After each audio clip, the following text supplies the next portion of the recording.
All right, everyone, welcome. It is Tuesday. It is 49 days until Election Day 2018. Divide 49 by 7. We are exactly 7 weeks away from Election Day. And, of course, if it's a Tuesday, if it's the height of election season, that means I'm right here coming to you with our very own election special show. We call it 218, the race for the House. But it's about so much more than the race for the House. It's the race for the Senate. It's the race for the State House in a number of key states all across the country. And, of course, it is laying the groundwork for the big battle ahead in 2020, the next presidential race. We won't talk about that, though, until after 2018. So with 7 weeks to go, we take our weekly check-in. Today, of course, it is not just midterm election politics that are center stage. It is Supreme Court politics that are taking center stage. It is the showdown looming now. Brett Kavanaugh, the Senate Judiciary Committee, which already held its initial hearings. We thought they were going to be the only hearings we saw when it came to Brett Kavanaugh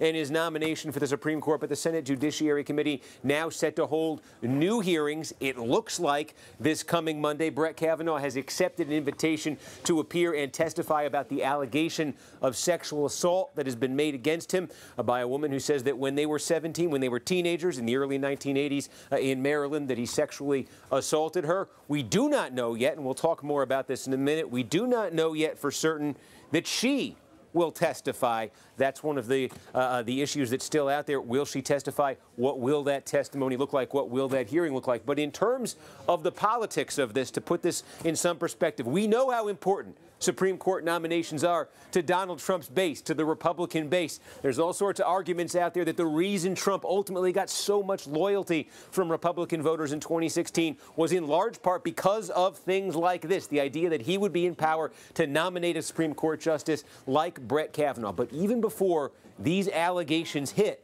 this was an unusually polarizing Supreme Court nomination. This was the poll, again, before the allegations, just a couple days ago. This was a CNN poll. They finished it up just before the allegation hit. And look at that, 38% for Kavanaugh's confirmation, 39% against it. And we know Supreme Court politics, they can be rough and tumble, but put this in some perspective here. Last year, Neil Gorsuch, Trump's first pick. Democrats didn't like this one either, but look, 50 to 35, the margin there to support him. Go back to Sam Alito. Remember, there were some Democrats that tried to do a filibuster of Sam Alito, putting on a bit of a show there in opposition. That was important to the Democratic base. But again, the margin favoring Alito's confirmation back in 2006, that was still a solid margin. Clarence Thomas. We'll talk a lot about Clarence Thomas today because there are a lot of parallels between that Hill-Thomas hearing, the setup for that, and what we're dealing with right now. But look, even after those hearings with Anita Hill back in 1991 where she alleged years of sexual harassment by Clarence Thomas, still overwhelming support there for Clarence Thomas and for that nomination. To find something, to find a nominee, see, I went the wrong way. Look at that. To find a nominee who was upside down, you had to go all the way back to Robert Bork. This was the last Supreme Court nominee to come up for a vote and lose. 1987, Bork lost by the end of his hearings. There was overwhelming opposition to his nomination and to his confirmation. And so again, before these allegations hit, this one, even by the modern standard of Supreme Court confirmation bloodbaths, this was a polarizing nomination. In terms of the politics of it, we know Democrats, they got 49 votes. If everybody sticks together, Republicans, in other words, can afford one defection. If every Democrat were to stick together, Republicans could afford one defection. All eyes on Susan Collins, Lisa Murkowski. We don't know yet if these allegations are going to change their mind, are going to cause them to vote against this nomination. But there's some thought that, hey, if they both did, then Republicans would need Democrats. These are sort of red state Democrats here. Donnelly, Heitkamp, Manchin, McCaskill. We got Doug Jones. You could also throw, John Tester, Montana running for re-election this year. Jones is running in 2020. But basically, the dynamic here that folks are looking at a lot is if these Republicans, if Collins, Murkowski, or some other Republican, maybe it's one we're not talking about right now, if you get a Republican or a couple Republicans who go, then maybe it gives political freedom for other Democrats to go to say, hey, this isn't just Democrats trying to get the nominee. This is someone else now. This is bipartisan. A lot of folks think some of these Democrats are waiting to see if a Republican will make that move. So again, the votes on paper at the start of this process existed to get this nomination through. They may still exist, but the margin of error there for Republicans, very small. Already was a very polarizing nomination, and now you add into this, obviously, the allegations, the political drama, and the suspense that's unleashed by that. So with that as a backdrop on the politics of what we're facing now, let's go over and talk about this with our panel. I've been warned to watch out for that thing, which I just avoided and didn't trip, and I've made my way back. And here we go. And we've got a full panel with us today. New York Times columnist Michelle Goldberg, John Podhoretz, he's the editor of Commentary Magazine, and contributing editor for the Weekly Standard. I can talk today. And Katie Glick, senior political correspondent for McClatchy Newspapers. Guys, I need to catch my breath, but let's get the discussion going here on the politics now in the Senate of this nomination. It seems that the big picture question right now is how to define a fair process. We know the Senate Judiciary Committee wants to have these hearings on Monday. We know Brett Kavanaugh says he's ready to appear. As I just said, the latest reporting is that Christine Blasey Ford has not committed to appearing. Democrats say they want more witnesses called other than these two. Chuck Grassley, the committee chair, seems to be saying it's just these two. So there are some variables here. There are some outstanding issues. But it seems the big question is if you're going to have a hearing here, what defines a fair hearing? I mean, I think a fair hearing would be, first of all, for there to be some sort of investigative process preceding that, right? I mean, and I understand that it's 36 years ago and how much evidence can you really muster, but you can probably try to figure out, you know, what house was this at? You can probably get a little bit closer to the time frame. And one thing that you can definitely do, and that it is outrageous that they're not doing, is question Mark Judge, who was, by all accounts, who was an eyewitness according to Christine Blasey Ford. She says there were three people in the room when this happened. It was her, Kavanaugh, and Mark Judge, Kavanaugh's friend. Right. So Mark Judge, if he's an eyewitness, he's saying that he doesn't recall this happening, but he should certainly be questioned, and he should certainly be appearing under oath along with the other two. And about Christine Blasey Ford now saying that she might not testify, I mean, this was really sort of unfair the way this was sprung on her, right? That the second that her lawyer says she's willing to testify, they say, okay, we've scheduled a hearing for Monday, be there. You know, usually that there would be some sort of process of negotiation and scheduling that everybody's comfortable with instead of kind of her feeling sandbagged. I put this up on the screen, I think. We have this Politico article. This just went up a couple minutes ago, talking to some folks, some of their sources on what might be going on there. They have a Kavanaugh ally in on these discussions who suggested to them that Katz, this is the lawyer for Christine Blasey Ford, a well-respected veteran of high-profile sexual misconduct cases, has tried to impose some serious conditions on Ford's testimony, though it's unclear what those conditions are. So there's some suggestion there that maybe, possibly, from Christine Blasey Ford's side, there's an attempt to impose conditions. And again, John, there's the claim from Democrats here that, hey, if you want to have a real investigation of this, don't just make it he said, she said. Make sure you at least include Mark Judge. And Dianne Feinstein is saying, hey, you had almost 24 witnesses in the Hill-Thomas hearings. Okay, well, the Hill-Thomas hearings are an interesting counterexample because one of the reasons that became a circus and a zoo was the witnesses that followed Hill and Thomas, people who are maybe too young to remember this. Like this whole, the hearing went on through the weekend, and like Sunday night, Monday morning at like 2 a.m., there was a guy named John Doggett screaming at Joe Biden, and it was crazy town. Now, what we have here is an unsubstantiated allegation against Kavanaugh. The Republicans want to get the hearing done so they can vote on him so that he can be seated on the first Monday in October, which is when the Supreme Court, when the Supreme Court starts hearing its cases for the year. I don't know that that's really going to be possible. The Democratic strategy, aside from whether or not we want to get the truth and all that, has been from the get-go to get this past the election day, right, so that in case Democrats win the Senate, the entire balance of authority shifts. Even though there'll be a lame duck session, Republicans theoretically could push this through. I think the politics of this are really about now whether or not Republicans can hold their troops, because I think this gives all the wavering red state, Trump state Democrats cover to not vote for Kavanaugh, which they may not have had otherwise. So they can say, this is not about ideology, this is not about politics. I can't in good conscience confirm someone about whom I have serious questions relating to his, personal conduct. So that gives them a pass, I think. So what you were mentioning, Tester, Manchin, Donnelly, Heitkamp, I think they were under great pressure theoretically to say, okay, well, I got to go for this because I don't need to have this on, you know, and I don't need to be crosswise of the electorate in my state on this, and now I think they're free. And it's an interesting point, Katie, that maybe the dynamic, it seems to have shifted here in terms of the thinking where it was red state Democrats up for re-election, worrying about what John's describing there, and now maybe a little bit more conversation about Susan Collins. She's not up this year, but she's up in 2020. She's always had that balancing act in Maine where, hey, their core Republican base has some questions about her, but she's got appeal sort of outside of the party. Lisa Murkowski out in Alaska, she basically ran and won as an independent the last time around, as a write-in candidate out there after she got bounced in the Republican primary. A lot more focus on what are they going to do now and their potential to tip the balance on this. Absolutely. Two perennial swing votes on some big issues in the Senate, so a lot of focus on them. But beyond that, looking at what this means politically for Republicans, no doubt that there are some serious risks here. I mean, if we do, in fact, have televised hearings, there's certainly some risks as it relates to the optics. Is everyone respectful to everybody involved? You know, certainly in this very charged, very sensitive moment, there is the possibility of further alienating, especially moderate suburban women, of course, a core constituency in a host of House battlegrounds.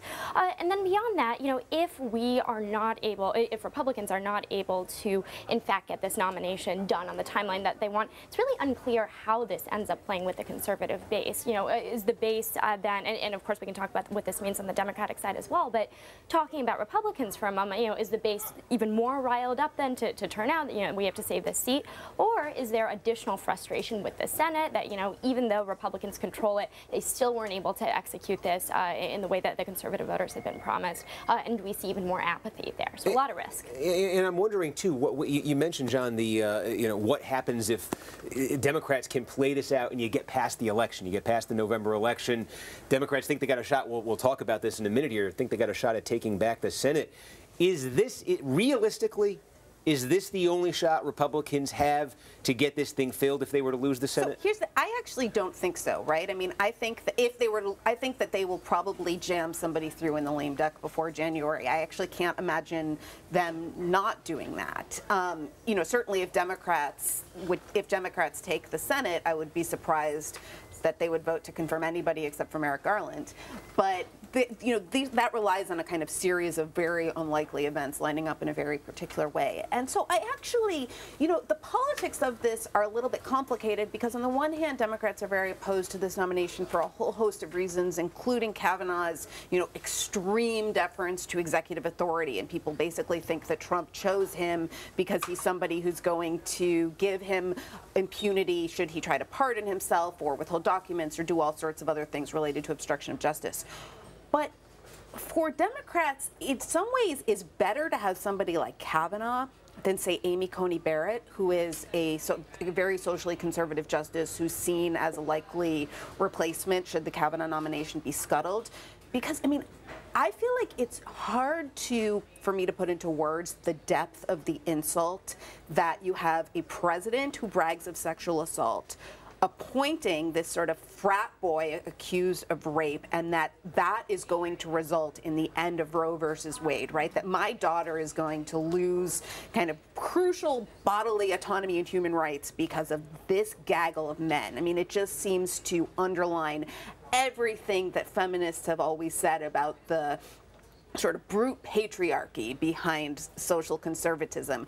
And so in some ways, long term, it's better for it to be done in this sort of like really ugly macho way than to have a kind of feminine face on the whole thing like Amy Coney Barrett. Let me get John's to respond. Let me get you to respond, and then we're going to go talk about the Senate and come back and keep this going. But go ahead. Okay, so the only reason to describe Brett Kavanaugh as a frat boy is this incident which happened theoretically when he was in high school. He is the opposite of a frat boy. That was one of the reasons that he was chosen. He is nominally put to. No one has said that he misbehaved in college. No one has said that he's a towel snapping type. No one. That's one of the reasons that this is slightly weird.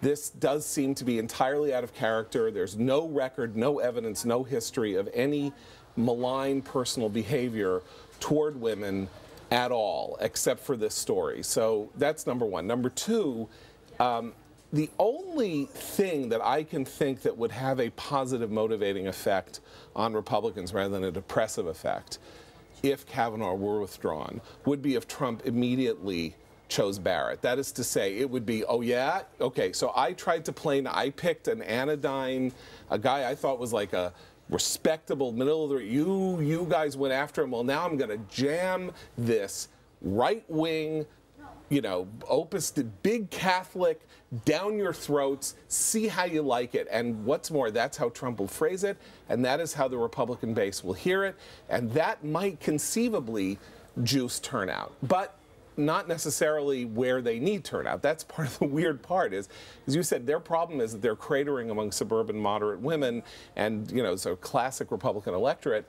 And I don't think there's any good route to them in this story. Well, and hold your thought there, Katie, because I want to come back and talk more about the politics of this. And also, you mentioned Trump there potentially pouring gasoline on the fire at some point. So far, Donald Trump has been pretty reserved on this. I want to talk about that as well. But we've been mentioning the Senate, path to the Senate. Let me get up here. I think, as usual, the microphone just fell off me, or something did, but hopefully everybody can still hear me.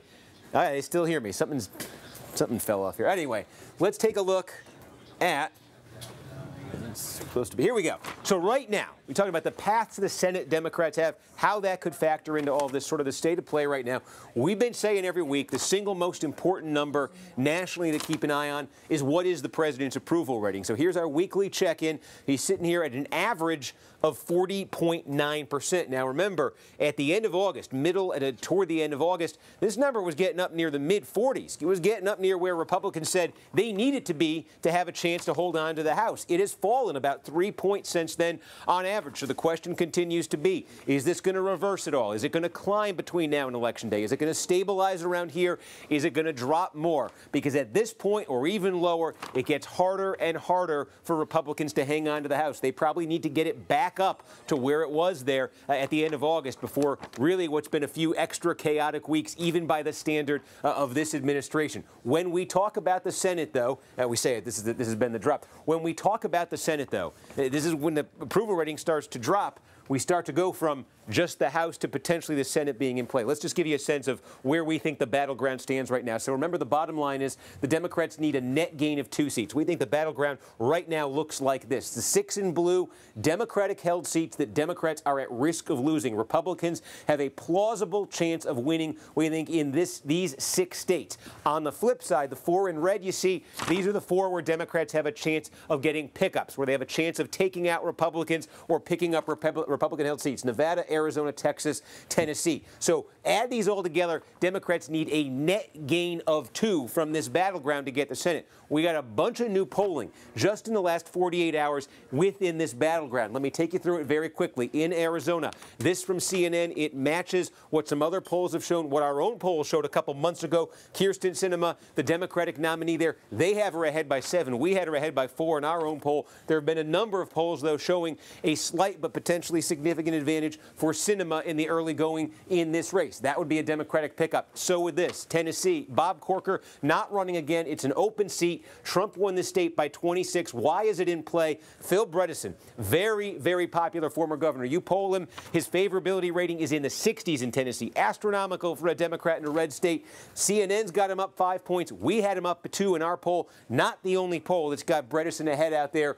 right now. Montana, Tester. This was a Trump 21 state. This is CBS poll. They've got Tester, the incumbent, running 2 points ahead out there right now. Missouri, this is CBS again. McCaskill, they got her tied. We also polled this race 10 days ago. We had it tied as well. That looks like maybe the closest Senate race in the country. And then, I thought we had one more. So let me take it to the battleground. What does this mean then? We say Democrats, +2. What does that look like if you put that battleground right here? And let's say, go through the polls I just showed you. Arizona, Democrats ahead there. Let's say they were to win in Arizona. That tie in Missouri with Claire McCaskill, let's say they were able to win that. McCaskill wins that race. Tennessee, let's say Bredesen is able to actually pull that out. I'm giving all of these to Democrats right now. Montana, we just showed you Tester up 2 in that poll. Let's say Tester hangs on out there. I'll go one step further. We had a poll in Indiana. Joe Donnelly, Democrat. We had him up 6. It was about 2 weeks ago. Let's say Donnelly were to hang on there. There's been polling, goes back a little ways now, but polling in West Virginia that has Manchin ahead. I have just moved 6 states into the Democratic column here from this battleground, and yet they're still not at 50. And remember, they need to be at 51 because 50-50, the tie is broken by the vice president. So look, even given the Democrats a great scenario here in these 6 states, they would still need 2 of these other 4 that are left here. And this is where they start to run into problems. North Dakota, the most endangered Democratic incumbent, Heidi Heitkamp, let's say she were to lose in North Dakota. How about Texas? Democrats have made a lot of noise about Beto O'Rourke.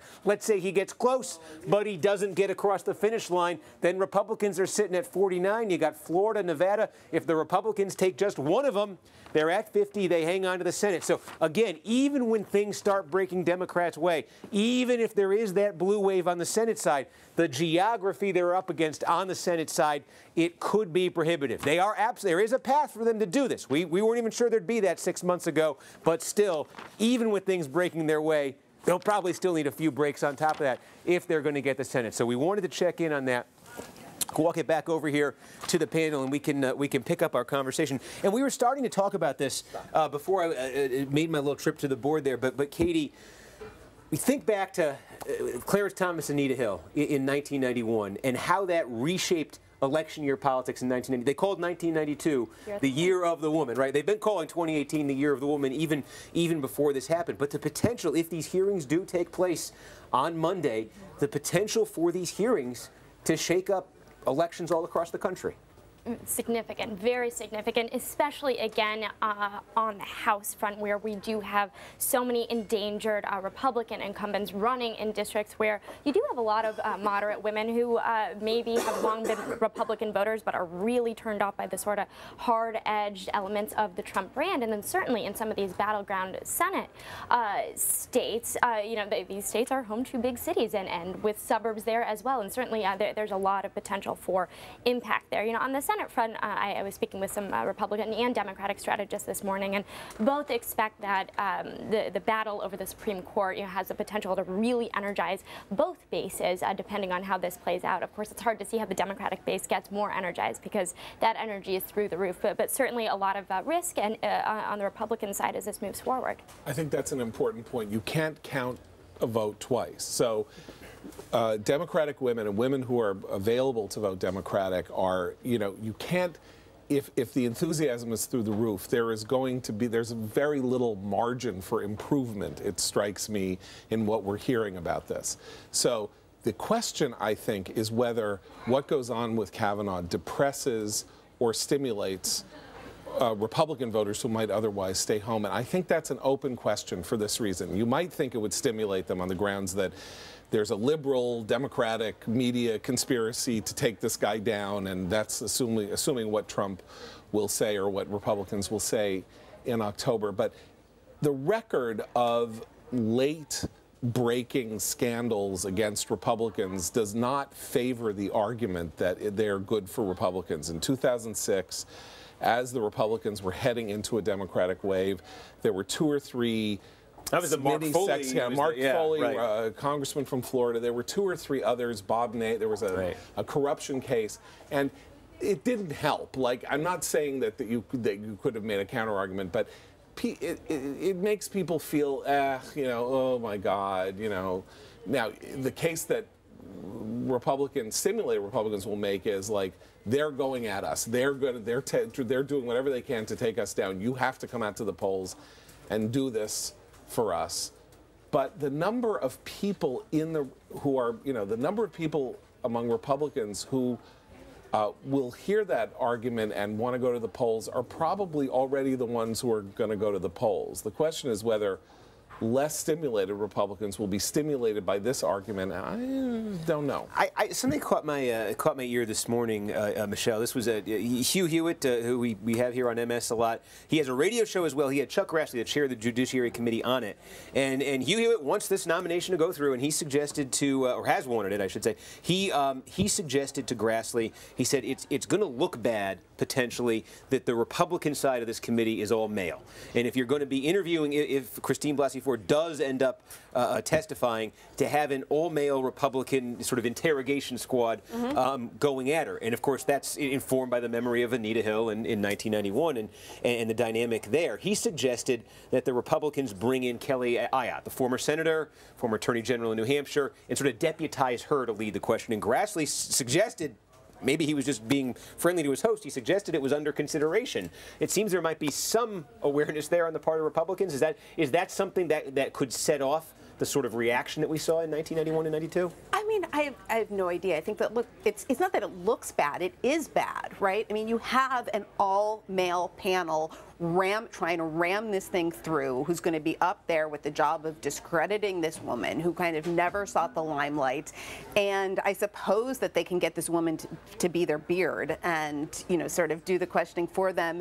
And it might look better, or it might just underline the fact that they don't actually have any women on the panel, so they had to sort of bring one in. You know, who knows? The thing about it's hard to speculate or game out what the politics of this are going to be because it's so volatile, right? It seems to have been thrown together very quickly with no real idea of what the underlying facts are, with no preliminary investigation, and so it could explode in all sorts of different ways. I do think that both the Republicans and the Democrats would be well served by having outside counsel do the questioning, because the dynamics of these hearings are very uncomfortable often, and they end up making the people on the panel look like bullies to the witness, either one. In other words, the Democrats might look like bullies to Kavanaugh, and the Republicans will look like bullies to Blasey Ford, and it will look terrible. And if you have, I mean, in very sensitive matters and very complex ones like the Iran-Contra hearings, you did have outside counsel, the committee's counsel, do much of the questioning. And then the senators ask some questions too.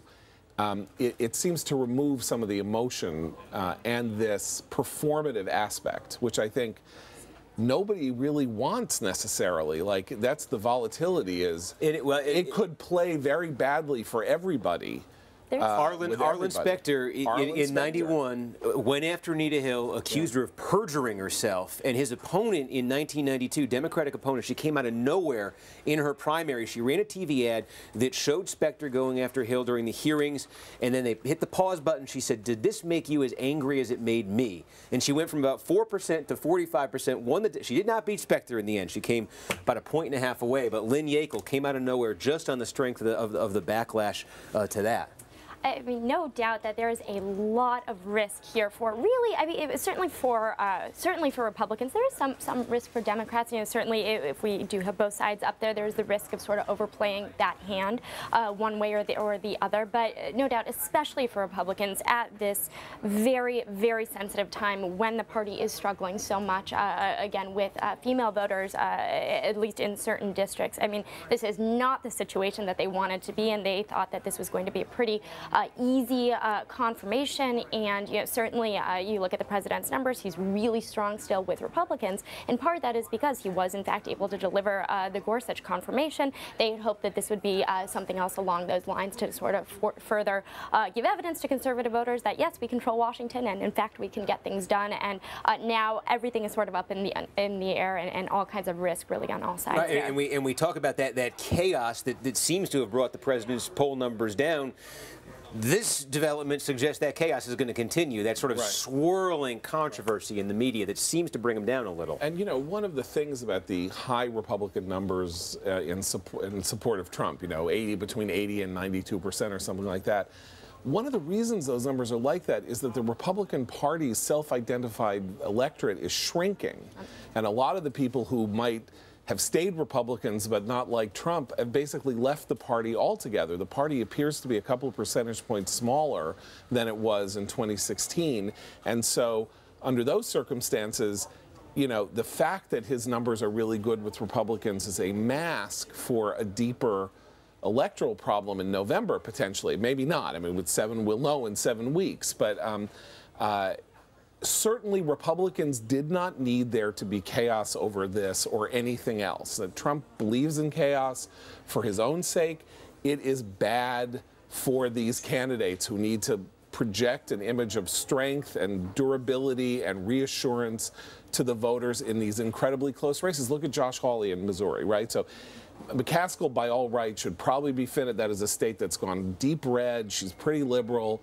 And he is not jumping through the hoop to win because the party is very unsteady about whether or not, the voters are very unsteady about whether or not, you know, he's going to be the strong, resolute type that they want. His support out there is tracking pretty evenly with the president's approval number in that state. And people would say the approval number for a Republican president in Missouri should be higher than that right now. And it may speak to that point. Well, that is sort of getting to the state of the Republican Party right now. We want to take one more trip back to the board and talk about, you know, look, the big primary season. We've been covering all those Tuesday nights the last couple of months, going all the way back to March. Well, it's over now. The primaries are all done. We want to look at the state of the Democratic Party, basically 2 years, give or take, into the Trump era. What did we learn from the big primary season? There are some big takeaways here. We want to break that down on the board, then come back and talk about it. Let me just ask if the folks in the control room can hear me, because, again, something just fell off me. Can I get a yes? I'm not getting a yes, but I'm getting a thumbs up. So something fell off me, but they can still hear me, and that's all that matters. So let's go back to the board. Here we go. What are the takeaways from this primary season on the Democratic side? Number one, just an absolutely record number of female candidates have emerged. They've run in primaries. They have been nominated. We've seen big jumps before. Look at this. We were just talking about this a second ago. We said the year of the woman in 1992. This is 1992. And it was a big jump in 92, from 36 female candidates for federal office in 92 to 70 that year. They basically doubled to 70. Look at the jump now. From 52 to 182. 182 candidates we saw running for federal office, female candidates on the Democratic side this primary season. Absolute explosion. How about this? If you take open congressional races, open House races, there wasn't an incumbent in place. The nomination was open, so it's up for grabs for anybody who wants it. Women won half of those on the Democratic side this year. It's a 50-50 split for those open seats. That's something we haven't seen. Absolute explosion on the Democratic side in energy to nominate, to support female candidates, energy for them to run as well. Also, the diversity, the racial diversity, the ethnic diversity that we are seeing in terms of black candidates, African-American candidates. Look at this explosion. You go back a generation, it's now almost tripled. You see the rise just in the last 2 years, up to 62. Some notable wins, some marquee statewide wins as well for black candidates. Andrew Gillum, Democratic nominee for governor in Florida. Stacey Abrams, Democratic nominee in Georgia. Also LGBT candidates. You're seeing a market increase there as well. That's a big change in the Democratic Party. Also, it's just the energy we've seen on the Democratic side. Now, we've seen energy on the Republican side as well the last couple of years and in these primaries, but really some of these jumps. In Florida, we just saw this a couple of weeks ago. Turnout in the Democratic primary was up 181% from 2014. Now, it was up on the Republican side as well. That looks like it's going to be a battle of the bases there, but that speaks to that Democratic energy in California. Now, it's the top two primary. They don't do it by individual parties. So, again, you got Republican energy as well there, but 160% increase. And then how about this one? Just last week in New York, winding down the primary season, a 263% increase in participation in this year's Democratic primary here in New York State. Of course, the marquee race there was a challenge to Andrew Cuomo, race for Attorney General. There were a couple other things on the but look at that, a 263% jump from 2014. That does speak to energy on the Democratic side that has certainly materialized since Donald Trump became president. Also, the party, we've seen it moving to the left. We've seen that, particularly the issue of Medicare for all, single-payer health care. That has a level of prominence now in Democratic politics, a level of mainstream prominence just in the last 2 years that we haven't seen before. Barack Obama was out there campaigning. Remember, he reemerged a couple weeks ago, was talking about single-payer health care. Remember when Barack Obama was president and Republicans suggested that the ACA might be the gateway to single-payer? He wanted nothing to do with that claim, nothing to do with that suggestion. That's how much the politics have changed within the Democratic Party in the last couple of years. We also did see a lot of parallels drawn here to what we've seen in the Democratic Party to the Tea Party in 2010. Remember all those incumbent Republicans, high-profile ones getting knocked off? Well, there was a major upset here in the Democratic primaries. Joe Crowley, the #4 Democrat in the House. Of course, he lost to Alexandria Ocasio-Cortez in New York. One other Democratic incumbent, Mike Capuano in Mass, he went down, lost to Ayanna Pressley a couple weeks ago. Those are the two biggies. No senators going down. We didn't have any other major high. So it wasn't quite Tea Party level when it came to the turbulence within the party, but certainly a lot of energy, a lot of desire to promote women candidates, non-white candidates, and a move to the left. Those seem to be the hallmarks here of what we've seen in the Democratic primaries here in 2018. And again, that question we've had about where the Democratic Party is 2 years into the Trump presidency, and somebody who's been breaking all of this down, covering all of it, every single one of these races going back to March. We've got Alex Seitz-Wald. There he is. There's Alex Seitz-Wald. I think we got Alex Seitz-Wald joining us. There he is. Alex, this was interesting because right after the election of 2016, there was that big question. You know, Democrats, you look back at the past, Dukakis got beat in '88. They moved to the middle. They'd lost a couple times by then, but they moved to the middle. Bill Clinton, centrism, and all of that. Where was the Democratic Party going to go in a world where Donald Trump was president? And I think the answer, they've gone to the left.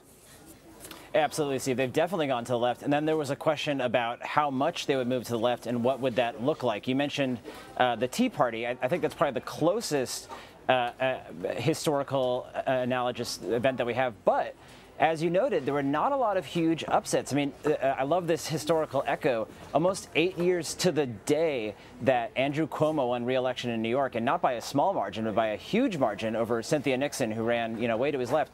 8 years earlier was when Christine O'Donnell, the famous I'm Not a Witch candidate, beat Mike Castle in a Delaware Republican Senate primary and basically cost her party a very winnable seat. So we didn't see that on the Democratic side this year. No Democratic senators going down, no even real primaries. Instead, the quote-unquote establishment candidates have all moved to the left. They've embraced some pieces of the liberal agenda. We did a survey of the House candidates running in the 60 most swingable districts in the country. These are Republican-held districts by and large, and about a third of them were running on Medicare for All, which is kind of incredible. I mean, you wouldn't expect any of them to do that.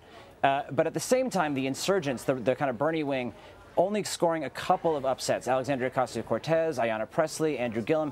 And in almost every one of those cases, it was candidates of color who scored those upsets. And I think that's really key. It's, as somebody put it to me, it's the Obama coalition plus. You have young white progressives, the Bernie voters, and then people of color. That's the Obama coalition. And the plus is the kind of urgency and the policy that we've seen rise since the 2016 election with Bernie, with Black Lives Matter, with the women's movement, Steve. Yeah, that's a fascinating point. And the panel still here. Let me bring them. Let me back in on that. And Michelle, that is interesting because the left had some sort of the progressive movement going into some of these primaries had some big disappointments. They did get some big wins, but what Alex is saying there is it does seem that combination of candidates of color running to the left. There's a lot of evidence that that's what generated the most excitement on the Democratic side. Yeah, no, absolutely. I mean, that's where the Democratic coalition is. I mean, I think that from the Democratic side, when they look at Hillary Clinton's loss, I know that Republicans don't see it this way, but Democrats tend to say, well, we tried someone who was kind of moderate and reasonable and tried to kind of kowtow to conventional wisdom about what is and isn't possible, and it blew up in our faces. And one thing that the Trump debacle tells us is that nobody really knows kind of what works in American politics, and that there maybe is no kind of center as it's currently defined, the, sort of Michael Bloomberg, socially conservative, fiscally responsible, that actually a lot of voters are kind of game for very ambitious new social programs, right? Medicare for All polls really, really, really well. And then the question becomes turnout, right? One reason that Hillary Clinton didn't win the Electoral College, despite winning the popular vote, African-American turnout was down. Part of that was voter suppression, but part of that was a lack of enthusiasm. And then the sort of Bernie super progressive left. And so you have some of these candidates, Andrew Gillum, Stacey Abrams, Alexandria Ocasio-Cortez, Ayanna Pressley, who just kind of naturally embody, that coalition. They embody what the Democratic Party now is. Okay, so can I put out an irony? If the Democrats were to take the Senate, every scenario in which they take the Senate means that maybe they get to 51, right? The 51st vote would be Phil Bredesen of Tennessee. Right. Phil Bredesen of Tennessee is a Republican in all but name. I mean, he is a budget crunching, deficit hawk. Doesn't like big social programs, stuff like that. So you could have the interesting example of a blue wave, and the big vote, the vote that is going to matter the most, is of a guy who is as right-wing as it is possible to be and still be a Democrat. And then there's the question, too, of how does somebody in Bredeson's situation or Manchin or whoever, how do they define their self-interest politically? Is it standing up to the sort of rising left wing to separate themselves from the Washington Party? There'd be that whole dynamic. But, Katie, the other aspect of this, too, is we show those turnout numbers. Florida's a great example. I think this is fascinating because the energy is undeniable on the Democratic side. At the same time, you got a candidate there who is as attached to Trump as any Republican in the country. Ron DeSantis, maybe one of Trump's favorite candidates running. And you had a turnout surge on the Republican side, too. You've got energy just pulling in totally opposite directions, but there's a ton of it on each side. Absolutely. Florida may well be the best test we have yet to see how 2020 is going to play out. And of course, a long way to go on that front. But in terms of pitting someone who is very much in the Trump mold, someone who has run to him at every turn and every ad, versus someone who, in Andrew Gillum, certainly has tapped into the progressive movement that we've seen, really energized all over the country. And this is Florida, the ultimate bellwether state. And so I may be biased. I work for the parent company, the Miami Herald, but I think that there is no race that is going to be more instructive, perhaps, than that one. Yeah, Florida, you got the governor's race, you got the Senate race down there, and while you're down there, you can hop over to Georgia because you got a heck of a governor's race there, too. There's a reporting trip for the fall. I want to thank the panel for being with us. Michelle, John, Katie, thank you all for being here. Alex Seitzwald as well. Thank you for dropping in. Great story there, folks. You can read that on our website, NBCnews.com. Check out the bruising midterm primary is over. What have we learned about the blue wave? Alex Seitzwald, some great reporting there. And thank you for tuning in at home. We're kind of experimenting here. We're having a lot of fun. It's election season. If it's a Tuesday, stop on by at noon, and we'll see you between now and the election. We got 7 more of these to go. Thank you, everybody, for joining us, and we'll see you again next week.